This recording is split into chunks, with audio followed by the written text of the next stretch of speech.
குழுவிற்கு தலைமையேற்கின்ற வெற்றிமாறன் அவர்களுக்கும் இந்த குழுவை தலைமை தாங்கிய அனைவருக்கும் திருவண்ணாமலை மாவட்டம் வலசபாக்கம் பாரம்பரிய விதைகள் இயக்கம் சார்பாக முதற்கண் நன்றி தெரிவித்துக் கொள்கிறோம். இந்த மாநாட்டில் நம்மளுடைய காலத்தில் ஒன்றிணைக்க முடியாத விஷயத்தை இப்போ செய்திருப்பதால் எங்களை போன்றவர்கள் எல்லாம் மிகவும் மகிழ்ச்சி அடைகிறோம். இதெல்லாம் ஜெயச்சந்திரன் ஐயா, முகமது ஐயா, அரசியல் செல்வம், பாமையான ஏகப்பட்ட பேர் எனக்கு இயற்கை வேளாண் மேலே நீங்கள் தமிழ்நாட்டில் எந்த அரசியல்வாதிகளுக்கும் பார்க்க முடியாத திறமைகளும் பன்முகத்தன்மை கொண்டவர்கள் தான் இயற்கை விவசாயம். இதை எங்கேயும் பார்க்க முடியாது, இந்தியாவிலே பார்க்க முடியாது. பன்முகத்தன்மை உள்ள இயற்கை விவசாயம், இயற்கை விவசாயிகளுடைய தலைவர். மற்ற எந்த மாநிலத்தில் இருந்தாலும் அவங்க இயற்கை விவசாயத்தின் ஈடுபொருட்களையும் இயற்கை விவசாயம் விற்பனை பற்றி தான் பேசுவாங்க. வாழ்வியல் பற்றி, கல்வி பற்றி, கட்டுமானம் பற்றி, அணுகுலை பற்றி, அரசியலை பற்றி. எனக்கு தெரிஞ்சு நான் மிகப்பெரிய அரசியல்வாதிகளும் பார்த்துருக்கேன். நான் இந்தியாவில் நான் அரசியல்வாதிகளும் பட்டியலெல்லாம் படிக்கும் போது தமிழ்நாட்டினுடைய நம்மாழ்வார்களும் அவருடைய தலைமையில் மீது மிகப்பெரிய கிட்டத்தட்ட டெல்லி விவசாயிகள் போராட்டத்தை விட தமிழ்நாட்டில் இயற்கை விவசாயிகளுடைய தலைமைகள் சாதிச்சு தமிழ்நாட்டில் விதைச்சது அதிகம். ஏனென்றால் இன்னும் ஒரு 5 ஆண்டுகள் 30 ஆண்டுகள் பிறகு வேளாண்மை நம்பிக்கை இழக்கின்ற காலகட்டத்தில் இவர்கள் சொல்லிய விஷயங்கள்லாம் ரொம்ப முக்கியமானது. அதனால இயற்கை வேளாண்மையை என்னுடைய காலத்தில் எங்கள் அப்பா, எங்கள் குடும்பம் மிகப்பெரிய தோல்வி வேளாண்மையில் தோல்வி. இந்த தோல்வியிலிருந்து பசுமை புரட்சி தவறு என்று புரிந்து கொண்டு பசுமை புரட்சிக்கு எதிராக விதைகளை தேடி இந்த விதைகளுக்காகவே பயணம் பட்டு இன்றைக்கு கசபாகத்தில் ஒரு மாதந்தோறும் ஒரு 100லிருந்து 200 பேர் போடுவோம். தமிழகத்தில் கிட்டத்தட்ட ஒரு 8 ஆண்டுகளாக மாதந்தோறும் 5ஆம் தேதி கூட்டத்தை நடக்கும். எங்களுக்கு என்ன தெரிஞ்சதுன்னா, மற்ற மாவட்டங்களை விட இயற்கை விவசாயிகள் ஒன்றா கூடுவது, கூடி முடிவெடுத்து விவசாயிகள் பிரச்சனையை தீர்வு காணுவது என்பது ரொம்ப முக்கியமானது. அது இல்லாதனால தான் தோல்வி கிடைக்குது. விவசாயிகளை கல்வி ரீதியாக வளர்த்தெடுத்துவது ரொம்ப முக்கியமானது. அப்போதுதனமான விவசாயிகளையும் வியாபாரிகள் தோற்கடிச்சிருவோம். வியாபாரிக்கு இருக்க கண்ணி செல்லும். சூது நிறைந்த வியாபாரிகள், சூது நிறைந்த அரசியல்வாதிகள் எதிர்கொள்ளனா இயற்கை விவசாயிகள் மிக மிக சாமர்த்தியமாக, மிகப்பெரிய வாசியம் உள்ளவனாக, திறமைசாலியாக இருந்தால்தான் இயற்கை விவசாயிகள் வெற்றி பெற முடியும். ஏதோ பஞ்சகவியா போறதா, ஏதோ குப்பையேறு போறதா இயற்கை விவசாயம், இல்லை கருப்பு கவனி வைக்கிறதா இயற்கை விவசாயமா? அதெல்லாம் கிடையாது. இது பெரிய மிகப்பெரிய சமூகத்திலே வழிகாட்டி பசிப்பினியா மட்டுமில்லை, பயோடைவர்சிட்டி பாதுகாப்பது, மறுநிலைமான மிகப்பெரிய அரசியல் நமக்கு தெரியாது. நம்மளுடைய எந்த பக்கம் மடம் நம் பசுமை விடலாம் இன்னைக்கு தலை குறைஞ்சிருக்கு. பசுமை விடம் எத்தனை பக்கம் அறிமுகப்படுத்துறாங்க நம்மளோட சிறிய அழகானதிலிருந்து பசுமை புரட்சியின் வன்முறை வந்தனா சிவா புத்தகத்திலிருந்து கல்வியிலிருந்து ஏகப்பட்ட புத்தகங்கள் அறிமுகப்படுங்க. அதிலிருந்து நாங்கள் பாடம் பயிர்ந்து தான் இன்றைக்கு நாங்கள் இந்த நிலையை வந்திருக்கிறோம். சந்தைப்படுத்துவதில் நேரிட்ட விஷயம் தான் விவசாயிகள் தோற்றுப்படுத்தல. எனக்கு எங்கள் அப்பா குடும்பத்திலிருந்து நான் வந்து விவசாய குடும்பத்திலிருந்து ஒரு 7-8 ஏக்கர் எல்லா விவசாயிகளும் மாணவ விவசாயிகள்லாம் தோற்றுறதுக்கு காரணம் இந்திய அரசாங்கத்தின் கொள்கை 1, 2 சந்தையால் தான் தோற்று போகணும், பதப்படுத்துதலால் தான் தோற்று போகணும். உற்பத்தியை யாரும் சொல்லி தரத்தாவில்ல. இன்னைக்கு சொல்றாங்க விவசாயிகள் ட்ரெயினிங் தரணும். விவசாயிகள் எல்லாம் தெரியும். நாளை ஒரே 1 மாதம் விவசாயிகளை ஸ்கில் ஆகிக்கலாம். அவங்க எல்லாம் தெரியும், பட்டம் தெரியும், பருவம் தெரியும், எப்படிலாம் பயிர் பண்ணி இளநாத்தில் ஓரளவுக்கு கல்வி வந்துருச்சு. ஆனால் அவர்கள் விவசாயிகள் தோற்று வந்து சந்தை சம்பந்தமாக நெல் போடுவாங்க, அரைப்பாருப்பாங்க, உடனே அரைப்பாருக்கு உடனே மார்க்கெட் போடுவாங்க. ஒரு கொஞ்சம் அரிசி ஆகிடுவாங்க. எங்கள் திருவண்ணாமலை மாவட்டத்தில் நூற்றுக்கணக்கான அரிசி கொடுக்கலாம் வச்சுக்கிறோம். பாரம்பரிய அரிசியை இன்னும் 1 கிலோ பேரிக்கலாம், மூட்டை கணக்காக வச்சுக்கிறோம். 1000 மூட்டைக்கு மேலே வச்சிருப்போம், பல 1000 மூட்டைகள் வச்சிருப்போம். நீங்கள் நுகர்வோரை வென்றெடுப்பதற்கு அவங்ககிட்ட போய் என் பொருளை வாங்கின்னு சொன்னதை விட பூச்சிக்கொல்லி மருந்தினுடைய தாக்கத்தை சொல்லணும். கலைக்கொள்ளுடைய தாக்கத்தை பற்றி பொதுமக்களுக்கு சொல்லுங்க. நுகர்வோரை விழிப்புணர்வு வைக்கணும். மேலை நாடுகள்லாம் கஸ்டமருடைய விழிப்புணர்வாக தான் இயற்கை வேளாண்மையை வெற்றி பெற்றுச்சு. இன்றைக்கும் நாம் தமிழகத்தினுடைய எங்கள் பகுதியில் உணவு திருவிழாவா 3 நாள் ஆட்டோ பிரச்சாரம் அரசியல்வாதிகளும் நடத்த மாட்டான். விதை திருவிழாவா 3 நாள் ஆட்டோ பிரச்சாரம். பூச்சிக்கொல்லியுடைய பயன்பாடுகளில் மிகப்பெரிய தாக்குதல் சமுதாயத்தை விழிப்புணர்வு உருவாக்கணும். மௌனவாசம் என்ற புத்தகத்தை ஒவ்வொரு கஸ்டமருக்கும் கொடுத்தாகணும். சின்ன சின்ன புத்தகங்கள் நம்மளாக போடும்போது நூற்றுக்கணக்கான புத்தகங்கள் வந்து இன்னைக்கு வரல. இன்னைக்கு நம்முடைய சந்தை கீழே பார்க்கும்போது சந்தையில் ரொம்ப கெட்டிக்காரமான இளைஞர்கள் வந்துட்டாங்க. ஆனால் நுகர்வோர் எப்படி எல்ஐசி வளர்ச்சிக்கு காரணம் எல்ஐசியுடைய ஏஜென்ட்டுகள் போடப்பட்ட கூட்டங்கள் தான். ஏஜென்ட்டுகள் கூடி கூடி கூடி கூடி இந்த கஸ்டமர் எப்படியெல்லாம் ஒரு ஒரு நுகர்வோர் பாலிஸ்காரை வென்றிருப்பதற்காக கூடி கூடி பேசி வாரத்துக்கு 3 நாள் கூட்டம் போட்டு இன்றைக்கு எல்ஐசி வளர்த்ததுக்கு காரணம் எல்ஐசி ஊழியர்கள் கிடையாது, எல்ஐசியுடைய முகவர்கள் தான் காரணம். அதுபோல இயற்கை விவசாயிகள் கூட்டங்களை போட்டு நீங்கள் ஸ்கில்லான பீப்புள் மனிதனுக்கு பாஸ்கெட் எண்ணற்ற இயற்கை விவசாயிகள் இருக்கும். உலக தொழில்நுட்பங்களை எல்லாம் எப்படி எதிர்கொள்ளணும், பன்னாட்டுடைய டாக்டிக்ஸ் எப்படி இருக்கு, அதை நாம் எப்படி கற்றுக்கொள்வது, சுற்றுச்சூழலுடைய மிகப்பெரிய தாக்கங்களை எப்படி தடுத்து இப்படியெல்லாம் தெரிஞ்சுக்க வேண்டியதாக இருக்குது. அப்பாவிதமாக இருந்தால் எல்லாருமே கஸ்டமரை வந்து இந்த புத்தகத்தை படிங்க.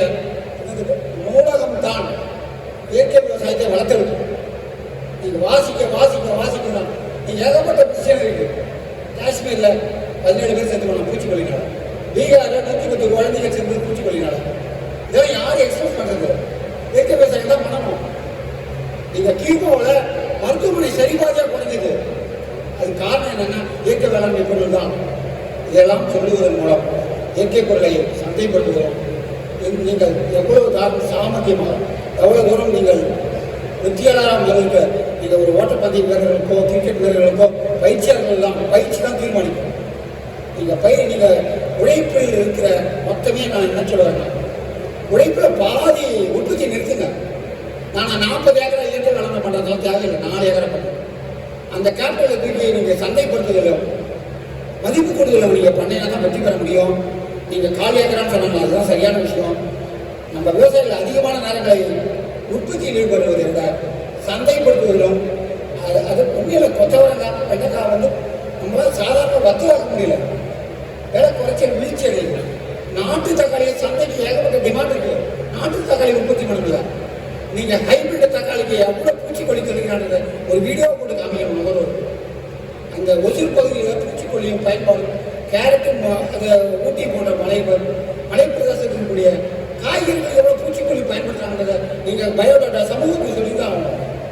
இப்போ சமீபத்தில் நம்ம இயற்கை வேளாண்மை மாநாட்டுக்கு ஒரு டாக்டர் பேசினார், எத்தனை மடங்கு பூச்சிக்கொல்லி அந்த வீடியோலாம் போட்டு காமிக்கணும், அது நோட்டீஸாக போடணும். நீங்கள் எப்பொழுது சமூகத்தை விழிப்படைய வைக்கிறோம் அப்போதான் நம்ம இயற்கை வேளாண்மை சந்தை கிடைக்கும். நீங்கள் டைரக்டாக பண்ணியெல்லாம் வாங்கவே மாட்டாங்க. அதனால நம்ம சந்தைப்படுத்துவதில் மிகப்பெரிய கவனம் செலுத்தணும். அதுக்கான நிறைய கூட்டங்கள் நடத்தணும். இன்னும் வந்து நம்முடைய மதிப்பு கூடுதல இப்போ இளைஞர்கள் பார்த்தீங்கன்னா நீங்கள் ஒரேடியா கருப்பு கோணையை நம்பி ஏமாந்துக்கணும், அதுவும் பெரிய பிச்சு தான். 25 ஏக்கர் 15 ஏக்கரா எங்கள் ஊரை போட்டு கருப்பு கோணை போட்டுட்டு விற்க முடியாத உட்காந்துருக்காரு.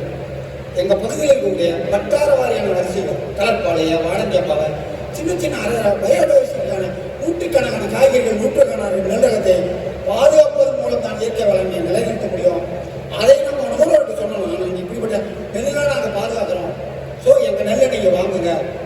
குள்ளங்கார் நெல்லிருந்து 2ஆம் வகை விளையக்கூடியது.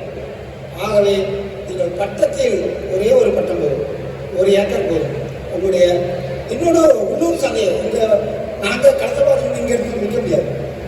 நாங்கள் கலசபாக்கம் பகுதியில் 5 இடங்கள்ல சந்தை நடக்குது. 5 இடத்துலையும் நல்ல விற்பனை ஆகும். ஆரணியில் அதிகமான விற்பனை ஆகும். ஒரு சின்ன கலசபாக்கத்தில் ஒரே ஒரு விவசாயி, அவருக்கு பாரம்பரியமான அவருக்கு 4 கிலோமீட்டர் உடனே காலியாகும். கொத்தமல்லி நாட்டு கொத்தமல்லி தான் வாங்குறாங்க, ஹைபிரிட் கொத்தமல்லி. இன்னும் எது ஒன்று எடுத்துக்கணும், ஹைபிரிட் கொத்தமல்லி வாங்கலை. நாட்டு தக்காளி உற்பத்தி பண்ணி ஹைபிரிட் வச்சிங்கன்னா நாட்டு தக்காளி தான் ஓடும், ஹைபிரிட் ஓடாது. நாம் இன்னும் நம்மளுடைய எதையெல்லாம் பிரச்சனையாக இருக்கிறது, எதையெல்லாம் தடுக்கணும், பூச்சிக்கொல்லியை எவ்வளோ தமிழ்நாட்டில் பயன்படுத்துகிறாங்க, உலக அளவில் எவ்வளோ பயன்படுத்துகிறாங்க எல்லாம் நுகர்வோருக்கு நோட்டீஸ் வாயிலாக விழிப்புணர்வு உருவாக்குவதன் மூலம் சந்தையை கைப்பற்ற முடியும். சந்தை நம்ம நோக்கி வரும். நீங்கள் ஒரு பொருளை குறைவாக விலை 40 ரூபாய் கொடுத்தா கூட முடியும். அதனால் நம்ம இடைத்தரகளை நீக்குவதன் மூலம், இடைத்தரகர் தான் நம்முடைய விவசாயிய மொத்த வருமானத்தை 40% கொண்டாடி வைத்து இடைத்தரகர் தான். நீங்கள் இயற்கை விவசாயம் இடைத்தரகர்களால் தப்பு தான். எப்போ நம்மகிட்ட இந்த வாங்கி போய் எல்லா இடைத்தரகரும் இயற்கை விவசாயத்தை வாங்கக்கூடிய இடைத்தரகர் கூட கொண்டாடிக்கிறாங்க. 1 கிலோ 30 ரூபாய்க்கு நெல் மேலே வேணான்றாங்க. நான் எல்லா விவசாயிகளும் நீங்கள் உற்பத்தி பண்ணிங்கன்னா நீங்கள் சந்தைப்படுத்தணும். நீங்கள் சந்தைப்படுத்தாமல் எடுக்கிற கொடுத்தீங்கன்னா கண்டிப்பாக வெற்றி பெற முடியாது. மதிப்பு கூட்டலும் தேவை. அதுவே நம்முடைய கலந்தாய்வாளர் ஒரு தனிநபர் கருத்து தேவையில்லை. இந்த இயற்கை விவசாயத்தில் நீங்கள் வேறு வேறு வகையான வியாபாரிகள் நிறைய இருக்காங்க. அதுவும் தப்பு. இந்த பொருளை போட, அந்த பொருளை போட, இதை விற்க, இதை வாங்கிக்க, இதை பண்ணால் 60 மூட்டை வரும். பட்டம் முக்கியம், யாரும் சொல்றது கிடையாது. மரபி விதை சொல்றது கிடையாது. நான் இதை போட அதை போடுனா என்ன அர்த்தம்? மறுபடியும் முட்டாளாக்குறாங்க விவசாயம். ரசாயன உரம் போடுன்ற மாதிரி விவசாயிகளை முட்டாளாக்குன்ற வேலையும் அதிகமாக முடியாது. கடைசபாக மாவட்டம் முழுவதும் அந்த முட்டாள்தனமான வேலைகளை செய்வதே கிடையாது. எந்த இடங்களும் போனதில்லை. எங்களுக்கு கரம்படி பயிர் பட்டம் ஆடி பரட்டை நாற்றோம்னா நடவு போட்டோம்னா அறுவடை வருது. களை பறிச்சா போகும், இளநாத்த நட்டா போகும். இதெல்லாம் வந்து பெரிய ஒரே ஒரு மணி நேரத்தில் இயற்கை வேலை சொல்லிடலாம். நாம் சந்தைப்படுத்துவதிலும் மதிப்பு கூட்டுவதிலும் மிகப்பெரிய கவனம் செலுத்தப்பட்டு நாம் கூடி ஒன்றுபட்டு இந்த இயற்கை விவசாயத்தினுடைய முக்கியமான பொறுப்பாளர்கள்லாம் இதுக்கு போயிடணும், மைசூருக்கு போயிடணும். மிகப்பெரிய அதுபோல கூட்டங்களை கண்டிப்பாக நடத்தணும். நீங்கள் நடவுனா கூட சரி, நடவு நிறுத்துங்க, மைசூருக்கு வந்து பார்த்துக்கணும். கவிதா எவ்வளோ முயற்சி எடுத்து எவ்வளோ ஸ்டால் போட்டிருந்தாங்க, எவ்வளோ பெரிய பிரம்மாண்டமான எந்த வகையான உணவு கேரளா வந்து பார்த்துக்கணும். நீங்கள் கூட்டுகின்ற இந்த நாள் 2 நாளும் வேஸ்ட் கிடையாது. இந்த ஸ்டாலை பார்க்கறது வந்து இவ்வளோ கருத்து கேட்கறது வந்து நீங்கள் பயனுள்ளதாக மாற்றிக்கொண்டால் விவசாயிகளை நாம் வளர்த்தெடுப்பதன் மூலம், விவசாயிகளின் திறமைகளை வளர்த்தெடுப்பதன் மூலம் நாம் ஈஸியாக சந்தைப்படுத்துவதிலும் மதிப்பு கூடுவதிலும் இது பண்ணுவதன் மூலம் பூச்சிக்கொல்லி இல்லாத ஆரோக்கியமான ஒரு சமுதாயத்துக்கு குறைவான விலையில் பூசணிக்காய், கல்யாண பூசணி சூழ்த்தங்க வருவாங்க. கல்யாண பூசணி 100 தான் கிலோ, அதை விட கம்மியாக கொடுக்க முடியாது. ஸோ ஆகவே நம்முடைய வாழ்க்கையை எளிமையாக மாற்றிக்கொள்வதற்கு அதிகமான பரப்பளவு இயற்கை வேளாண்மை பண்ண வேண்டாம்னு தான் சொல்கிறேன். நீங்கள் நிறைய புத்தகம் படிங்க. சமூகத்தில் நிறைய பிளவுகள்லாம் உருவாகும். ஆகவே நம்முடைய வாசிப்பு தான் நம்முடைய தரத்தை உயர்த்தும். நம்மளோட வரை யாரும் சொன்னாலும் கேட்டாங்க. ஆகவே நம்முடைய இயற்கை வேளாண்மை சம்பந்தமாக 120 புக்கு வந்து வேற எந்த மாநிலத்திலும் வந்துருக்காரு. என்மகேஜன் ஒரு புக்கு வந்து நம்மளால வெளியிட்ட புத்தகத்தை திருவள்ளுவர் படிச்சுக்கணும் தெரியல. அதுபோல எண்ணற்ற புத்தகங்களை வாசிப்பதன் மூலம் இயற்கை விவசாயிகளை தனம் உயர்த்துவதன் மூலம், இயற்கை விவசாயிகளுக்கு பயிற்சி பள்ளி நடத்துவதன் மூலம், இயற்கை விவசாயிகள் கலந்துரையாடல் மூலம் விவசாய வாழ்க்கையை உன்னதமான நிலையை கொண்டு செல்வதுடன் அமைதியான வாழ்க்கைக்கு எடுத்து செல்ல முடியும் என்று கூறி வாய்ப்பு விடைபெறும். வணக்கம்.